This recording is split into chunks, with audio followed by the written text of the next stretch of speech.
So at the time, my biggest fear was being the most hated person in the world. Yeah, wow. Because when I was a kid, I wanted to be the best person in the world. Right. But as a kid, you don't know what that means. Yeah. Because that was the expectations put on you? Is that... No, I did that for myself. Right. It was for myself because, I don't know, I just felt like I already knew what the world was like at a very young age. Okay. So that's why I thought to myself, no, I wanted to be a better person. I wanted to be the example of there's still hope of good people in the world.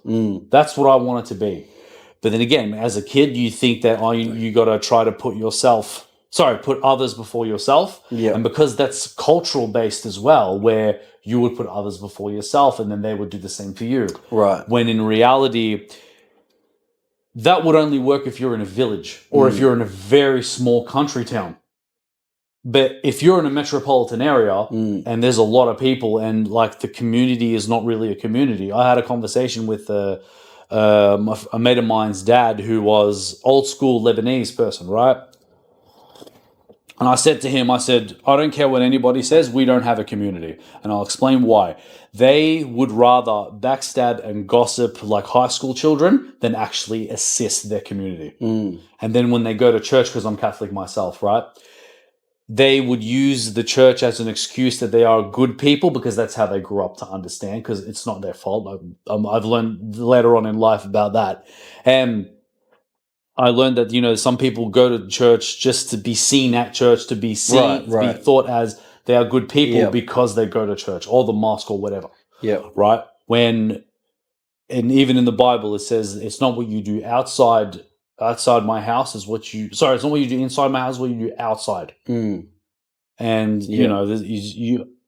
I think I paid attention to a lot of things when I was young. Okay. So what was your experiences with the church growing up? Okay. Me growing up with the church, I used to go every Sunday. I was actually an altar boy for 11 years as well, because my uncle, may he rest in peace, man, he was one of the deacons. And so he would be like like in charge of the altar boys and stuff on where to go, like was holding the cross or the sun, and then obviously we'd go around. And I was doing it on and off for 11 years. And the reason why I stopped was because my uncle passed away. Okay. He passed away of cancer in his early 60s. So he was still on the young side. And I don't know, I just felt like it just wasn't the same. But I was grown up with religion to believe that you have to do this, and you go to heaven. If you don't do those things, then you're going to hell. That was shoved in my face. Right. So, which is interesting because I can understand why religion is not very like, I wouldn't say popular, but like it was not really taught as much as it was years ago, because it was shoved in your face, where it was forced upon you instead of educating you in the correct way. I wasn't educated the correct way. So that's why nowadays I don't go to church as much anymore. I really don't. Yeah. But I will say that I listen to pastors. One of my favorite pastors is Mike Todd. Now, how he does his church is he's not afraid to take accountability for his actions in his past. Yeah, that's what you have to do. Right, as well as, he's not afraid to say what other churches are doing that are wrong, and and he's trying to direct people in the right direction. He still reads quotes from the Bible and stuff, and he tries to dissect the definition in different ways, either in an urban way or in any other way that he feels that he will translate it. And that's where he kind of blew me away on certain things that made me think of my past actions as well as other people's actions that I know. And it's just like, wow, I'm like, no, I'm going to stick with him. I'm going to stick with him. Like I resonate. I said, if it's not Mike Todd, then I don't want it. To that point. That's good, man. It's good that you have that sense of belonging there and that sense of purpose, I think religion and a lot of other community-based things are very valuable in that way. So, I don't know, man, let's go back to the start. Like you said, you wanted to touch on a bit of your experiences in school and with your parents and everything like that. So me going back, look, I was I'm confident to say that I was the class clown. Okay. Right? I wanted to be funny. Again, I wanted to bring that positivity into the room. And that was my definition of being kind of like the best person ever, because I wanted to make people smile. I Yep. wanted to bring joy into people's lives. That was how I wanted to do it. Right? Now, when it came to school in general, like I was all right. Like I felt like I was all right. Like I understood very well, but I just felt like I wasn't getting the grades to their standards. But I felt like I was all right, you know. But then obviously, you know, the marks weren't really that good, and then, you know, the old man would just, you know, be disappointed and take away for punishment and stuff like that, you know. But then when I started actually doing better, whether in English and stuff like that, that's when all of a sudden the coordinator comes out of nowhere and says, "Oh, you know what? You're wasting your time. You know, there's no point of you being here." And, you know, because this was what's crazy is that by law they have to actually have a document of like release to saying that, you know, like this person's not doing good in school, Right, blah blah blah right. blah. But I never signed it. Mm. It was just, oh yeah, you just, you know, technically it was her professional way of saying get out, Okay. right? Yeah. She had to say it in a professional way. And then when it came to that, and when I tell you, Lewis, I had so much anxiety knowing that my dad was going to come from home from work. Mm. I thought I was dead, Mm. right? But then, shocking to my surprise, that he wasn't surprised. So I think, and also one of my biggest, I wouldn't say biggest regrets, but I would say what I could have done better was I didn't want to be I shouldn't have been a follower. Right. Because when I'm a follower, you're copying what everyone's doing. And then when you copy what everyone's doing, you're not learning for yourself. You're losing sight of who you are as a person, right? And because everyone was like, when I say to them, what do they do like to get this mark or whatever? They're just like, oh, I don't know. I don't know what they won't tell me. They in their mind, they're like, oh, I just wrote whatever and they just marked me. Which is bullshit. Like, you can't just write whatever and you get a freaking higher mark than I do. And then when I tried to copy that, my grades weren't that great. Right. So is that what you mean by follower? You would copy people in school? Yeah, Yeah. exactly like that. You know, Yeah. because I think maybe I just wasn't paying attention to the teachers of what they say. Maybe because I didn't get it. Maybe just the information didn't absorb properly. Yeah. You know? School's interesting, man, because it's not an environment that suits all people or even most people, you know. You've got a system that hasn't changed. Yeah. And my grandmother was a teacher at primary school, right? And she was a teacher at primary school her whole life, from like when she was about 20 or so years old or 30, something, early life. She's now in her 80s. And she's told me in 50 years, the way that the schooling system is set out hasn't changed. Yeah. You know what I mean? Everything that they teach has changed, but they haven't changed the system or how it works or how it's set out. It's like one thing in society that hasn't evolved and hasn't changed. And the way that we teach people in school, in my opinion, is like ridiculous, and it's way behind where it should be, you know? Yes. And there's lots of people that would have felt similar to you. I had a terrible time in school. I hated it. You know, there's lots of people in a similar boat, especially creative people, where they don't fit into that structured, fucking disciplinary environment. You know what I mean? And that's when like the creative side of me kind of, kind of kicked in a way, because I've always loved drama. I've always loved the acting side of things. I've always loved like the cartoons and stuff, as well as, you know, the voice acting side of things as well. So my cousin in Sydney, shout out to New Age Poet. He's actually a rapper as well. Oh, sick. I'll show you some of his music as well. Yeah. And he surprised me the most, because he was born in 1980, so he was still born in that era of like the old school mentality and stuff like that. But his, like, obviously he was still open minded at the same time. Like, he wasn't like a hater or old school, like, you know, hater in that way. He knew that I was very on the creative side and very like good with acting and stuff like that at a very young age, because when we would watch like old cartoons and stuff, I would try to act like that in a way. even though it was just dumb and silly, but it was just, I think to me, I used the creative side to bring the positivity, bring the joy in the room. And he knew that it was like, wow, he had that look on his face where, wow, this kid's going to go somewhere. This kid's going places, you know? And it was surprising to me because it just felt like he was the only one, right? I mean, because I've got an older sister myself, she was dealing with her situation. Obviously, I won't go too much into it. As well as, you know, my family, you know, divorcing and stuff like that. So I was just trying to do what I can at the time. And then, yeah, like I was starting to do like impressions. And when it comes to people that know me very well, you all know what I'm talking about. My Family Guy voices, my Dragon Ball Z voices. Yeah, well, that we're type gonna have of to stuff. see it, man. What do we got from Family Guy? All right. Okay. I mean, it's not 100%, but it's there. Yeah. All right. Like, hey, Cleveland, who would you rather do, Queen Latifah or Halle Berry, when she's been dead for 6 hours? Oh, man, that's a tough one. What's she died? I see somebody dead for 6 hours. Some don't look too bad. Oh, then Halle Berry. Yeah, fuck yeah, bro. So that's Nice, all the man. little group there. Yeah, yeah.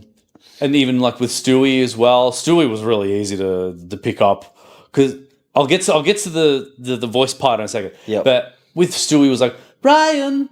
That's good, yeah. Hold on. I'll be right with you, Mr. Duckford. Yeah. Brian. What? I was thinking, let's order a kebab. A what? A kebab. But I wanted this order: vegetable, meat, meat, vegetable, meat. And Mr. Duckford would like some quackers. Yeah, that's probably your best one, I reckon. Oh, and then who else do we had? We had Herbert from Family Guy. You know who Herbert is? Yeah, yeah, he's the creepy Creepy guy, old right? man. Hey there, Chris. Yeah, yeah. Selling your old hammer down? Yeah. You learned that one in the church, right? I know. I see what you did there. No, actually, with Herbert, he was a bit more easier because I didn't know how to whistle at one point. Okay. I only knew how to do that, and until I learned how to do it properly, and then I heard his voice when I first heard watched Family Guy.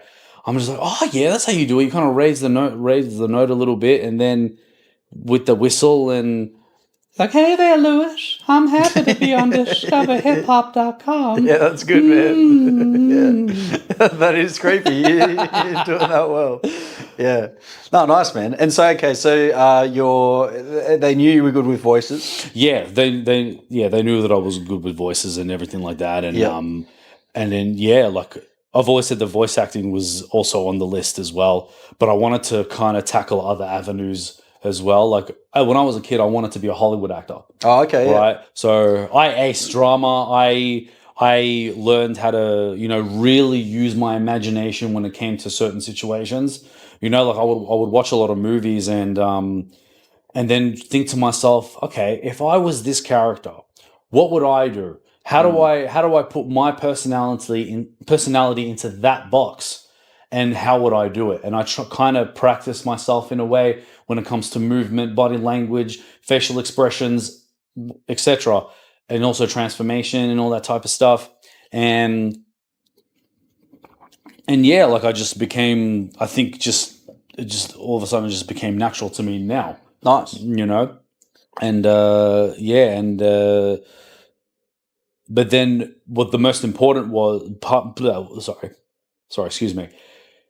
The most important part of it all was because when I didn't finish school and I got rejected from Vic Uni, I was mostly trying to get a full-time job because the only goal was to get a full-time job just to get my money up. That's all I wanted at the time. So Domino's Pizza was my very first job. Yeah, nice. I was working a lot. I would open one store. So we'll say 10:30 to about 4, and then I would close another from like 5 until 11. So I was hustling. I was hustling, right? But as long as, and it made my dad happy because as long as I was actually doing something, I wasn't, you know, being bored around the house. I wasn't doing drugs or anything like that. Because I'll be honest, I'm never big on drugs at all, right? I don't disrespect anyone who does marijuana or anything. That's your life. But for me personally, I just don't trust it. Yep. It's not the highness of it. It's the after effect that I'm scared of. Well, that's the smartest way to look at it, bro. Because the thing is, anyone that does do drugs, even if it is recreationally, whether they'll admit it to you or not, it is bad for them and it is bad for your mental health. You know what I mean? I've got a history with drugs, and I'll be the first one to say, even like weed, you know, I used to smoke a lot of weed. Weed is 100% addictive, man. And every stoner out there will tell you that it's not. But all these drugs have negative effects on your mental health, except arguably maybe mushrooms. People talk about mushrooms. I don't have a lot of experience with them. But any stimulant, any artificial cocaine, anything like that is really bad for you. Yeah. But do you think it may have something to do with, like, it really depends on the person? Because they say that drugs really escalates your mood. Yeah. So if you are depressed or whatever, the drugs will escalate that. So with stuff like cocaine, any stimulants, coke, MDMA, stuff like that, if you have it, you'll feel good. Like those ones, that's how they work. Like, doesn't matter how you're feeling. If you have that, it'll make you feel fucking great. But the come down, once it wears off, that's when it will feel worse. And then that's when that is right. Where if you're already depressed and you take drugs and you have a come down, you're going to feel even worse. Yeah. And then you take more drugs to counter the come down, but then the next one's even worse. So you got to take more drugs, and then that's the cycle. Yeah. With stuff like weed is a bit different, man. Like weed, it is different for everyone. I truly believe that. Some people can smoke weed every day and still get their shit done, but some people, it'll give them schizophrenia, man. You know what I mean? So your perspective on drugs, I think, is a healthy one. Yeah, thank God. Good. Yeah. Because I just, even with alcohol as well, like anything, what's the word? Now it's gone blank. I don't know how my brain does this. Anything that involves something that just takes away your free will. Right. Anything that takes away your free will. Yeah. To me, I just got scared because I like to be in control of what I'm doing. Yeah. Right? Because if I'm in control of what I'm doing, at least I can take proper accountability for things. Because if I don't remember, I don't remember. Yeah. Right. Then I don't remember that But that's why I prefer to stay in control at all times, because if something goes wrong, that's when that's why I'll be able to look back and be like, okay, I did it this way, or I said this, I shouldn't have said this, or whatever. That's when we'll take accountability, and then we're good. Because the last thing we want is an awkward situation. 100%, man. I'm right there with you on that. That's why I don't really drink much now. I'll smoke a bit of weed sometimes, but other than that, I've got no real desire to do anything, because for that exact reason, a lot of them, they make you lose control of yourself. And you'll go out, you'll say some shit, you'll do some shit, and that's not you and who you are.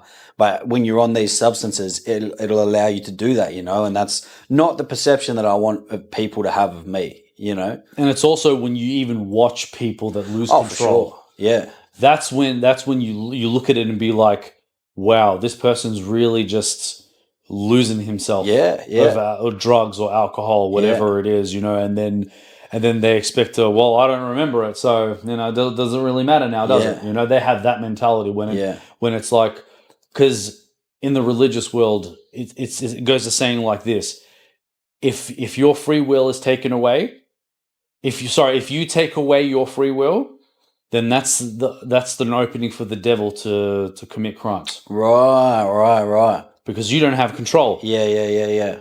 That makes sense. That makes sense, because from my understanding, which is not a lot, but I'm learning as I go. A lot of people I've had on are religious and been learning bits and pieces. But from my understanding, right, like there's temptations of sin. There's temptations of the devil, which is stuff like doing drugs, having sex with random strangers, anything that makes you kind of like respect yourself a little bit less, I've noticed, like even like, I don't know if eating junk food is a sin, but it's definitely better for you to be focusing on eating healthy food. And every time you eat junk food, like you lose respect for yourself. And like when you are out of control, you are more likely to do these things that you really know you shouldn't be doing, I think people need to look into more of the 7 evils. Okay. So when you were talking about the junk food, right? I would say that that doesn't count. If you're consuming too much junk food, then yes, because that falls under gluttony. Yeah, there you go. That's right. So hence why you see like a lot of overweight people. So that's why they exercise that, because because food can be a drug as well. Yeah, for sure. Right? Yeah. Anything that can take your so-called pain away, Yeah. right? That is a drug. Whether it's legal or illegal, it doesn't matter. Interesting. Right? So yeah, I would say look into more of the 7 evils. And then that's when you think, oh, wow, okay. Because what's really crazy, what really blew me away was pride. Yeah, okay. Right? Pride is one of the 7 evil sins. Interesting. But in culture, it's the number one thing. Yeah, for sure. And the problem, especially with us Middle Easterns and also like the Europeans, that they confuse culture with religion and religion with culture. Right.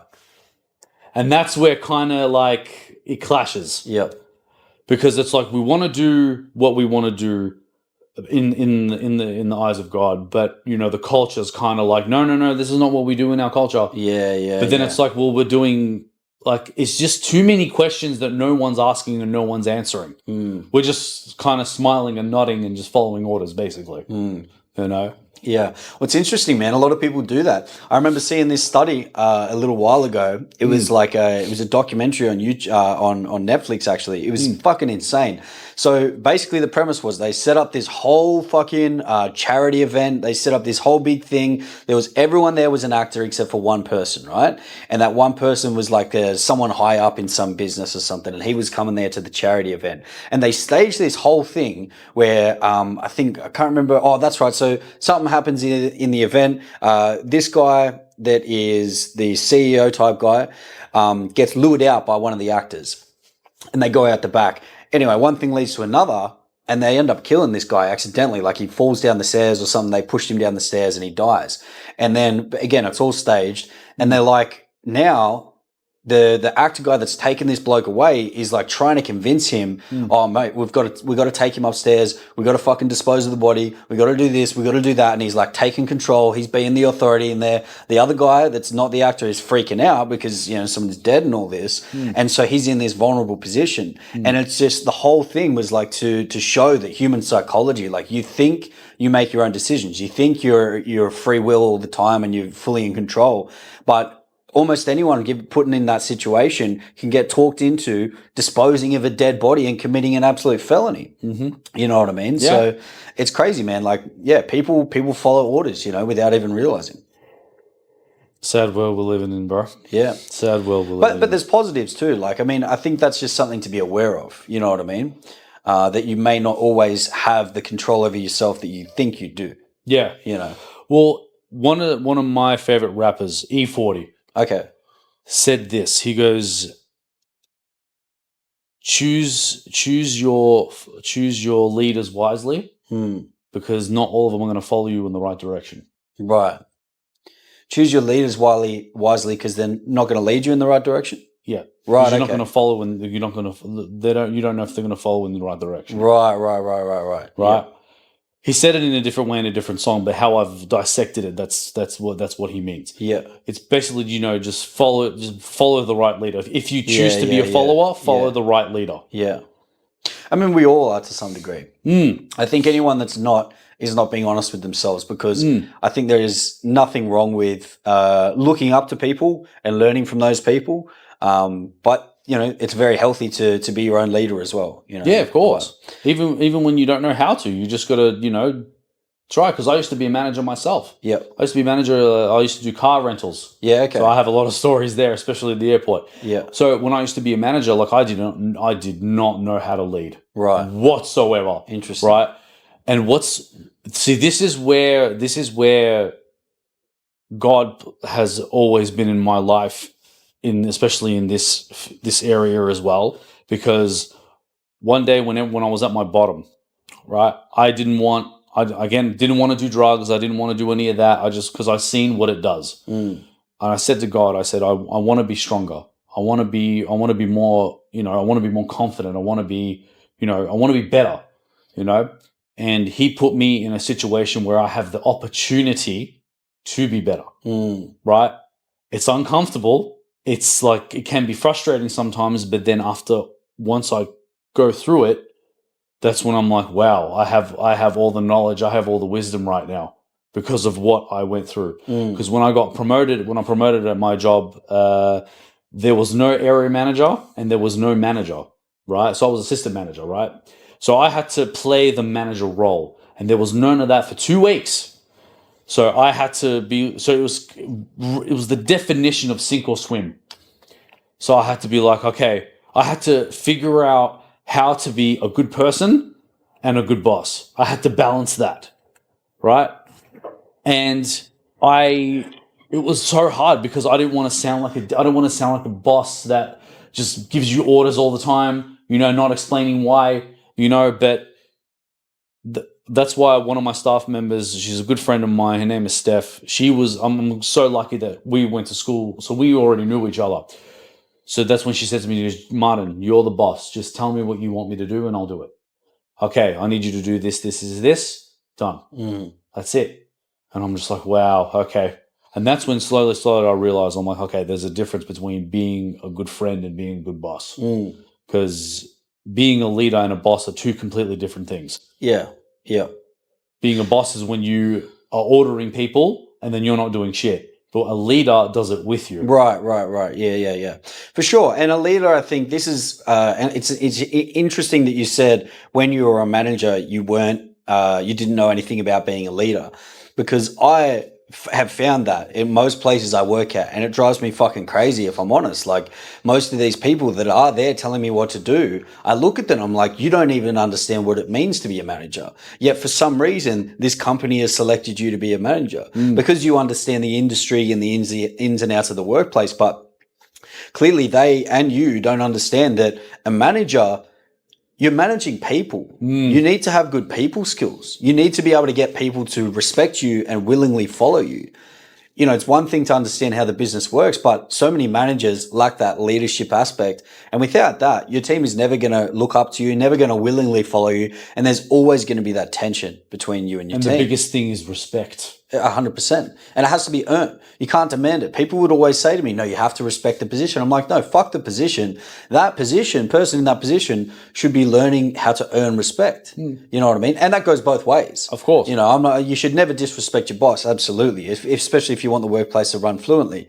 But as a leader, you shouldn't have to yell at them. You shouldn't have to force them. They should be willingly following you because they look up to you and respect you as a leader. Yes. You know what I mean? It's a hard thing to achieve. I'll say that, especially with a bigger crew or even just a crew of like 5 or 10 people, because everyone's different and they admire different aspects. But that, I think, should be the goal. But so how does all of this lead towards you starting Real Talk with LABZY? So everyone has said to me that I've got the radio voice. I've got the, the personality, the positivity, but then at the time before my friend hit me up to do like a television show at Vic Uni, I was trying to figure out, where to go. Like, how do I do that? Like, I thought I had to study that to get into that.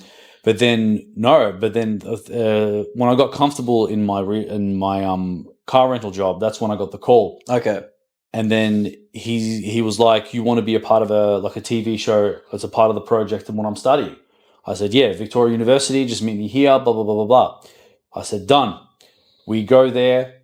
It was one of the best opportunities ever because I wanted to exercise my gift. I wanted to exercise my creativity in terms of, how to become a talk show host or how to become a podcaster. Right. It was all practice, right?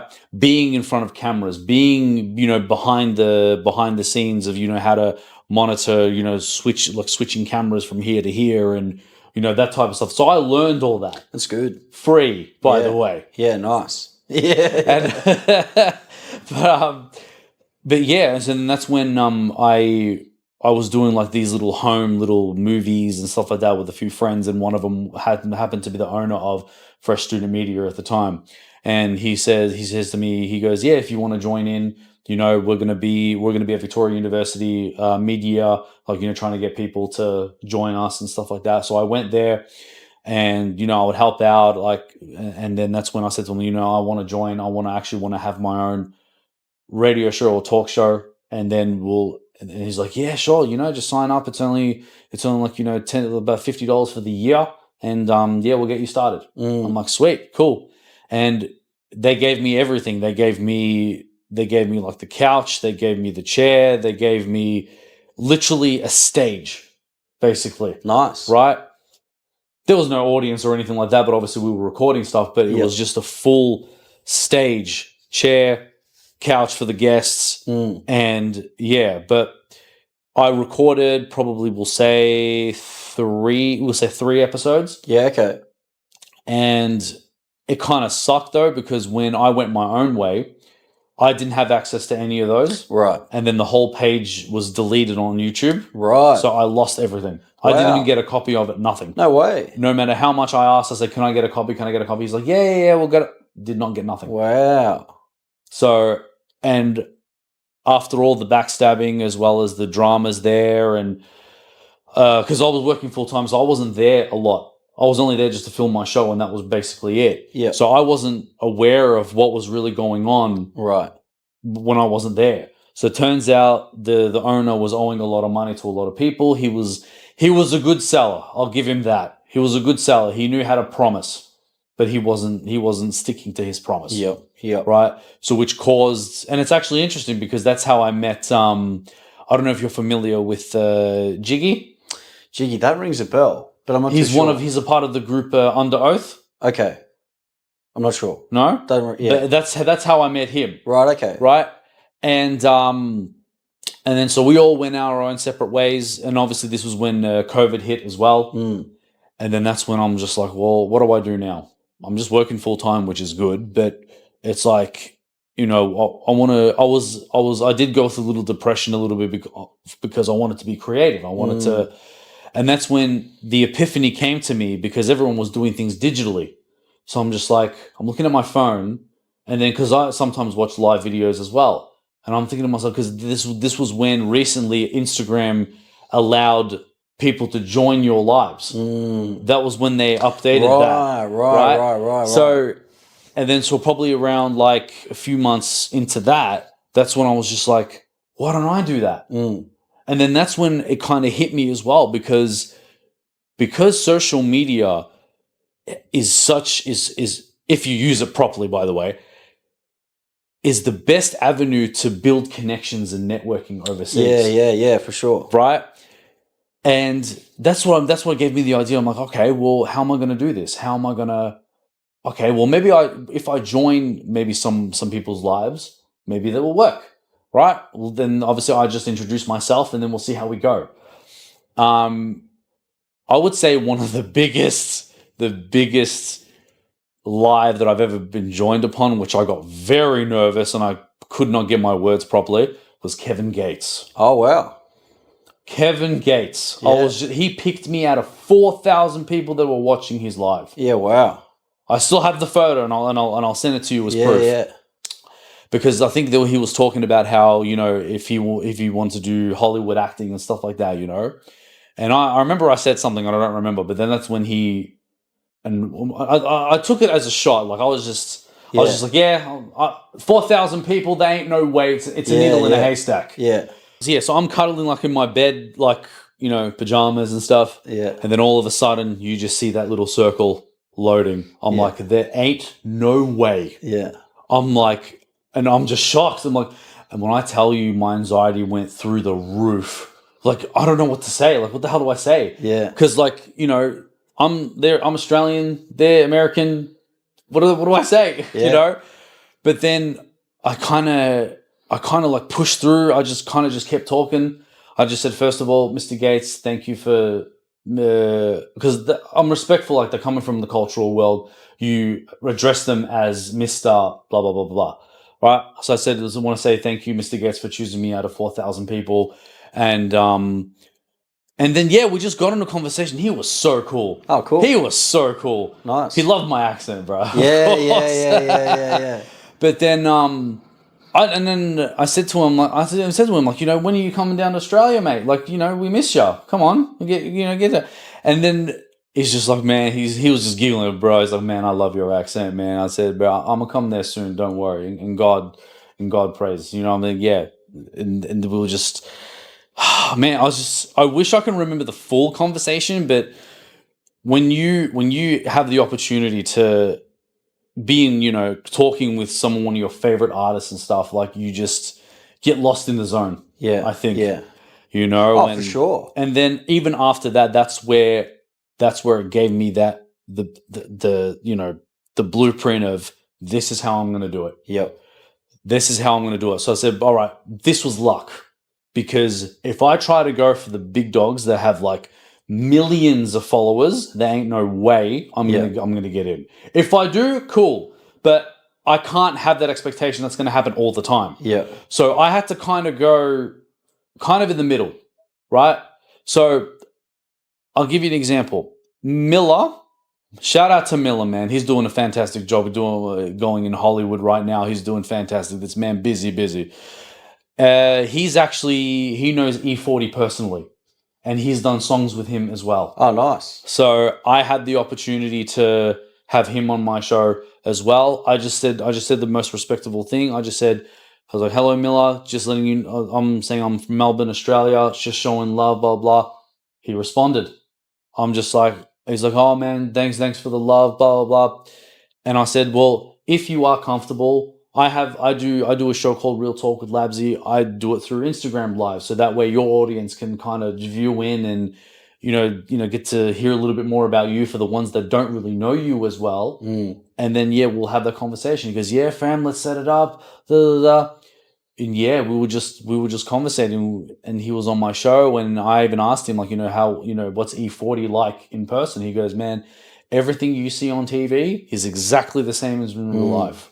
Nice. And I was just like, wow. That's good. Because I said to him, like, because sometimes you get scared to meet your heroes, because, not every celebrity has that persona in real life. Yep. So that's why I had to ask. It's either usually really disappointing or better than you could have imagined. Yeah. And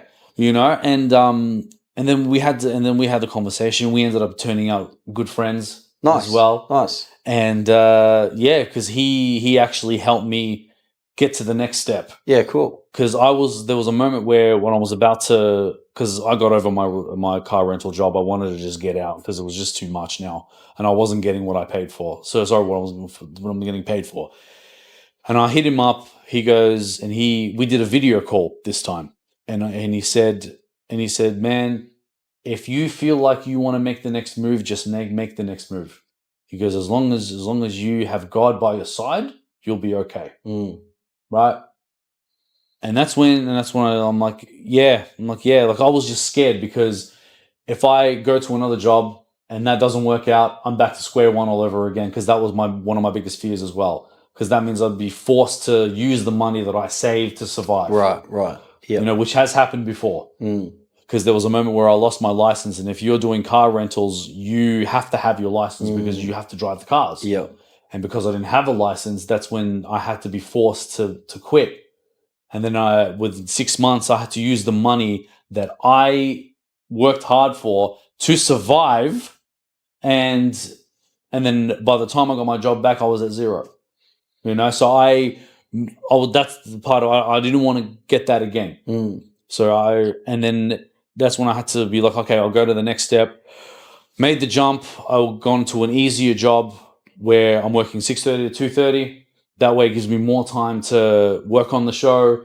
If I need to take a rest or whatever, I can have my little nap and get recharged and etc.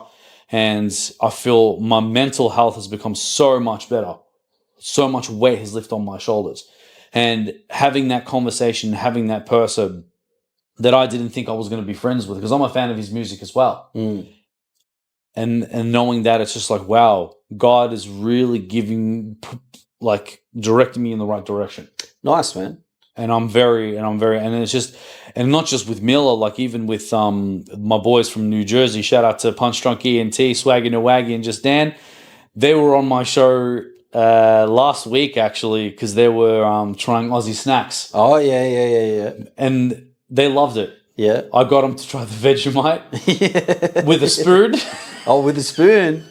Just straight Vegemite? Straight Vegemite. Oh, I wouldn't even do that, bro. That's dangerous. I felt that, because I said to them straight, I said, you have to put butter on toast because it calms it down. Yeah. Right? and then they wanted to try straight from the spoon, and they were just like, Yeah, man. But it was a good experience. I'll even link you the video as well. Yeah. And because they tried caramello chocolate, also the shapes, cheezels, cherry ripe, crunchy.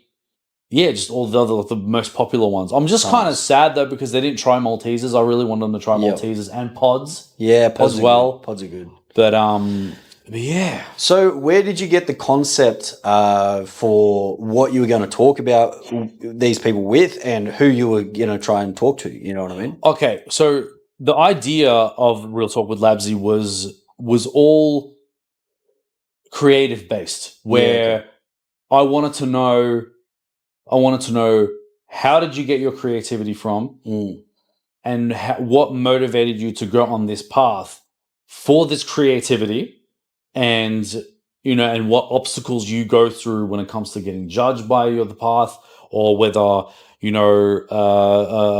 does it clash with your work, and try to figure out if you want to get paid from this career and stuff, these types of things. And also when it comes to like singers and R&B singers, like for example, one of the biggest singers in Texas, his name is Billy Cook. Okay. I'm a fan of him as well, and I had him on my show, and man, that was a fantastic conversation because obviously he came from church and singing and stuff like that. He wanted to pursue that as a career because that was his creative gift, right? And what's really interesting is that his wife is also his manager. Right, okay. So, and I found that very interesting because majority of people would put their careers and relationship, separate. Yep. Because they doesn't want it to clash, because if it clashes, there's always problems. Yeah. So I even asked him, I said, well, how does that work? How have you come to have that conversation with your wife and be like, well, this is what we're going to do? He said, listen, I got her down and said, when we're at home, we're the married couple. When we're on the road, she's my manager, right? She even encourages me to sing in front of the ladies that are throwing panties at me. Right? Because it's a business thing. It's a marketing thing, right? But then when we're there at home, they're married. They're the husband and wife. Yeah. You know what I mean? And then also Kevin Gates does the same thing with his missus. Mrs. is the manager. She looks after like with the payments and stuff like that, And it was just fascinating to me because again, like, you wouldn't expect that.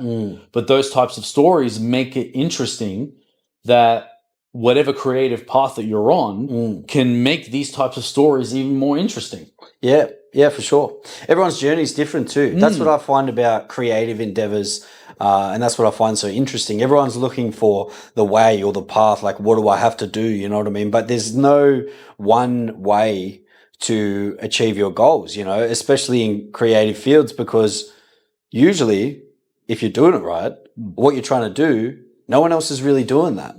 So there is no blueprint for that. You know what I mean? You do kind of just have to do it your own way and work it out. So I as well, I find it interesting to see how people navigate that. Yeah. And the other reason, one of the biggest reasons why I do my show this way is because I'm sick and tired of the world shitting on creative people.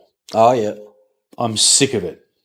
Because if you want to do your 9 to 5, that's fine. That's you. That's your business. If it makes you happy, go for it, because that's the goal. We want to do the things that makes us happy. But don't come to us creatives judging us, belittling us, and discriminating against us because you don't see our vision. Right? It builds character, though. It does build character, I mean? but the problem is, it's like, well, you don't have to agree with it. You don't have to understand it. Yeah. But don't get out of your way, right, to put all that negativity onto us. Yeah. Right? Yeah. In a way, it's either way, you have two choices, right? You either can let it affect you or use that as motivation to go harder. Right? And especially with the female creatives, right? They cop it the worst because they're female, right? Obviously, with the whole male dominant thing, right? And their thing is that it's trying to be getting judged mostly by men of what they do, whether it's whatever they wear and stuff like that. But it's like, well, bro, just shut up. Just let them be who they want to be.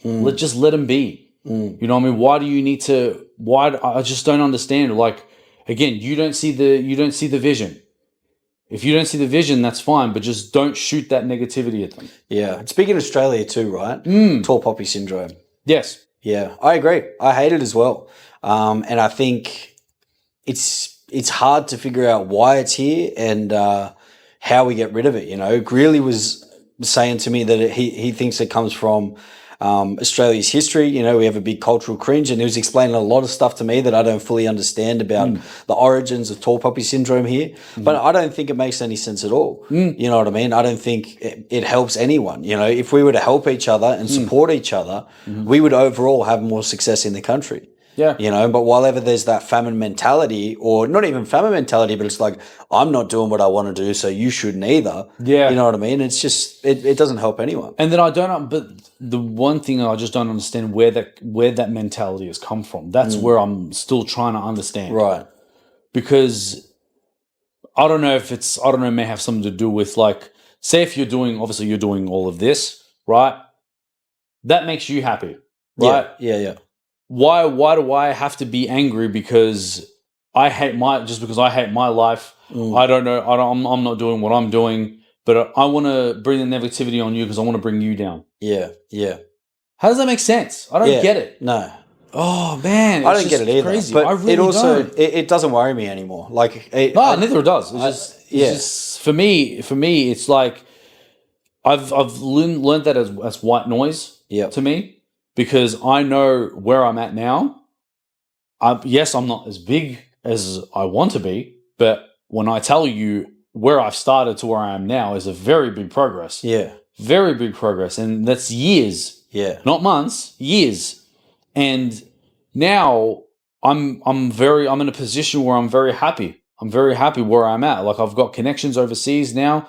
Texas, California, Hollywood, Minnesota as well, and even I did say LA, didn't I?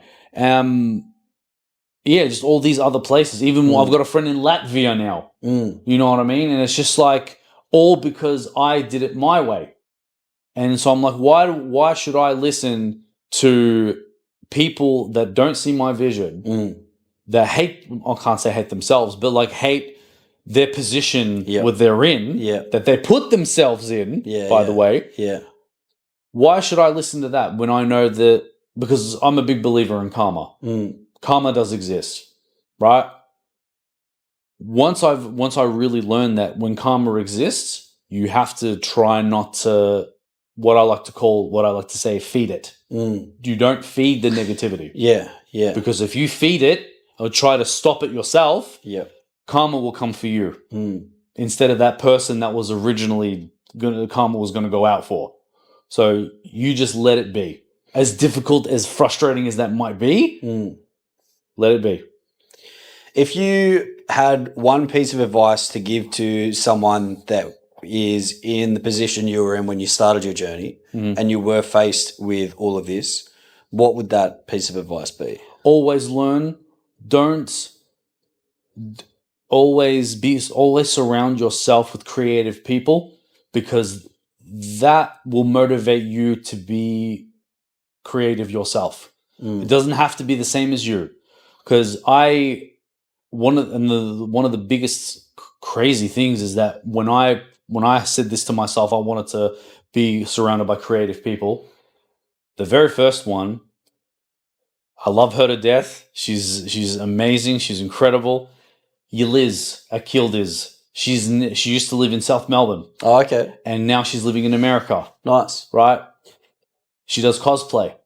So I want y'all to go follow her as well. Just Yeliz. Her base is Mortal Kombat.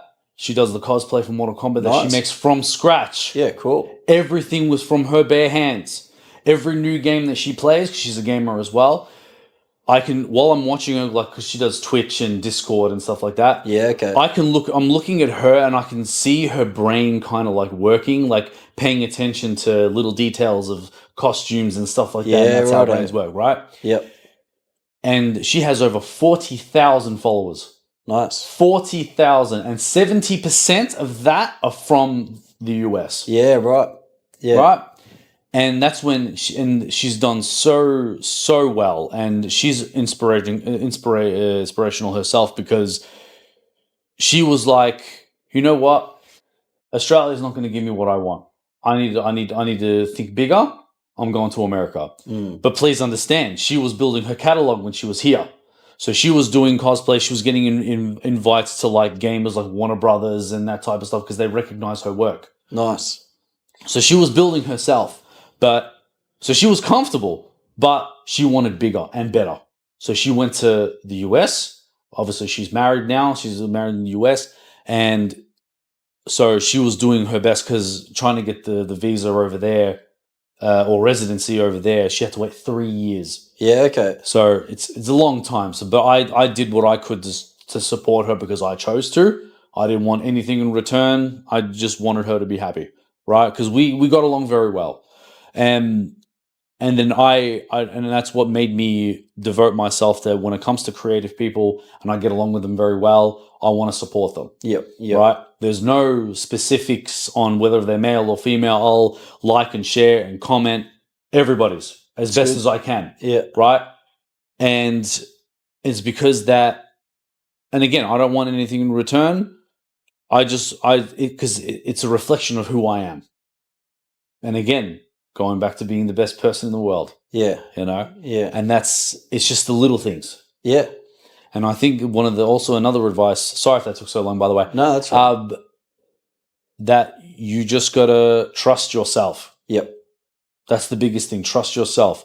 As no matter how much people try to redirect you or to give you advice or whatever, you got to make sure that you're learning, you're evolving, because everything starts with you.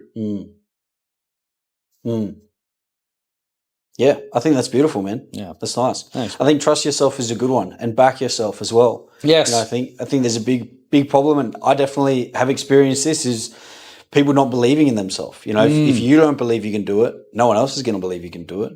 If you aren't excited by your own work, no one else is going to be excited by your work. So having passion and belief in you and what you stand for is very important. Yeah. Yeah. Hell yeah. What is the most valuable thing that you've learned throughout the whole process of Real Talk with LABZY? The biggest thing I've learned. I'm not sure, actually. I mean, I've learned that I think that everyone has a story. Everyone has a story, and how they are and how they've evolved is that they are who they are because of how, like, it's a hard one, because I think I see what you're saying, though. Yeah, you know what I'm saying. Yeah. People are the way they are because of where they've come from and everything they've experienced along the way. Because they want to, whatever situation that they grew up in, they want to get out of it because it didn't suit them. Yeah. And then their creativity or whatever it is they want to do that makes them happy is the thing that's changing that world for them. Yeah. So, yeah, that everyone, so I've learned that everyone has a story, and then they evolve with that story. So, yeah. Yeah, that's awesome, bro. I think that's very true. And everyone has value. Yes. Everyone has value. Yeah. Oh, man. Thanks so much for coming on, bro. Bro, it is an honor. Yeah. It is an honor to be here. And I want to tell you as well. And I tell this to a lot of people, especially part of the Break and Bread community. My definition of success, if you're a successful person, my definition is if you're doing what you love doing and you're going hard at it and you're getting results, whether it's minor or major, you are successful. Yeah, I agree. That's my definition. Yeah. Because everyone's is different. Yeah. But that's mine. Yeah. Yeah. No, I agree. I think if you're doing what you love and you love doing it, then I think that's where success is. That's where happiness comes from. And what is success if it's not happiness, Exactly right. Yeah. Exactly right. Is there any parting message you want to give to anyone? Is there any shout out your Instagram, Real Talk with LABZY, anything like that? Upcoming shows you got, whatever, man. Yeah, I mean, bro, just follow me, Real Talk with LABZY. That's all one word. Even my personal page, I do a lot of motivational stuff as well, which I think will eventually lead to me doing motivational speaking later down the track Nice. as well, which is on my list. Yep. Yeah, I mean, I've got, I'm going to have Petty Cash on my show. Greeley is going to be on my show as well. That's going to be an interesting conversation because I've learned a few things from him. And yeah, if anyone wants to be a part of the show, just hit me on the DM and yeah, we'll have a chat. Yeah. Thank you. Much love. Peace.